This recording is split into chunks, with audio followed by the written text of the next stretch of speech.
It's not always easy when you're eating out.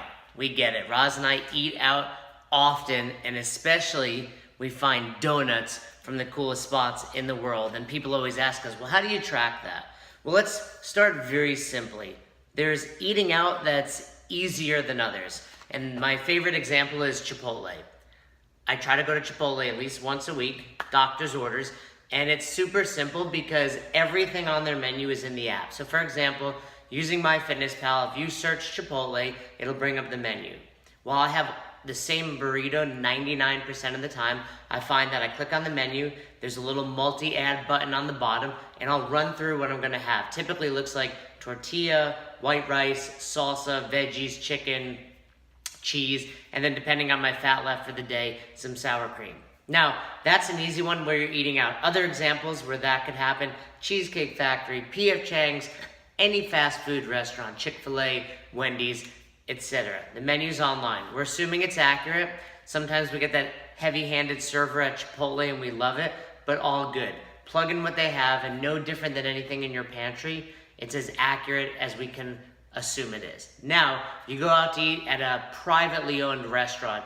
Today in the tribe, there were two examples. So Jean was asking about, what about if I go to an Italian restaurant? And John was asking about donuts. And let's use both as an example. Now, when you go out to eat, assuming you're not just running out the door, having no idea where you're going, you can do some research. Go online, look at their menu. Now, you go to an Italian place and you're gonna get chicken parm. It's a privately owned place. They're not on the app, but we can do a few things. We can find something comparable. So when I think Italian and I think chain, I'll think something like Carrabba's, right? So I can go on Carrabba's menu and look for chicken parm, lasagna, veal parm, anything like that, and plug it in. Now, it's not perfect. It's not necessarily cookie cutter, meaning the same exact chicken parm, but it's better than not tracking at all, because we all know what that leads to. If we don't track, that just means after dinner, we're gonna come home and go off the rails. That's my biggest downfall. And then the other thing you can do is break it down a little bit. Say you have chicken parm. You can say, I assume this piece of chicken was about 6 ounces. They used 2 ounces of mozzarella cheese. There's some marinara sauce on it. They gave me 4 ounces of spaghetti. You can do that if you're willing to get a little more complex with it, and the longer you've been tracking your macros, the easier that will become. Same goes for donuts. You know, most of the donut spots we went to on our tour were not in the app. Very few were. But what I would typically do is if I had a glazed or a yeast type donut, I would plug in Dunkin'.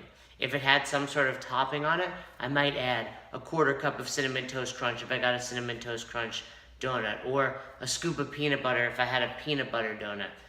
Big picture, track something. Don't get caught up in trying to be perfect.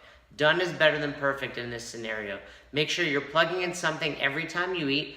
Do your best to make it count. Don't find something that you know is inaccurate because it's got less macros in it. Don't lie to yourself. Find something that's comparable, track it, and it's better than not tracking at all. Hope that helps.